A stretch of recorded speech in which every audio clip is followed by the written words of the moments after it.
132 penumpang China Eastern Airlines dikonfirmasi tewas. Otoritas Penerbangan Sipil China pada Sabtu 26 Maret 2022 memastikan 132 orang di dalam pesawat yang menabrak lereng gunung di Cina Selatan minggu ini telah dipastikan tewas. Dikutip dari CNN News, puluhan kerabat korban telah menunggu selama berhari-hari ketika tim penyelamat menyisir lereng berhutan lebat untuk mencari puing-puing pesawat dan tanda-tanda selamat dari kecelakaan Senin di dekat kota Wuzhou, Provinsi Guangxi. Meskipun belum ada penyebab yang ditentukan, data pelacak online menunjukkan pesawat itu jatuh dengan cepat dari ketinggian 29.100 ke 7.850 kaki hanya dalam waktu 1 menit.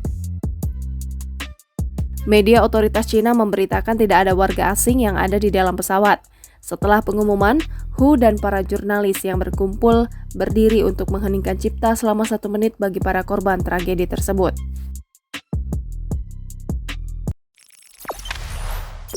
Jangan lupa subscribe, share, komen, dan like ya!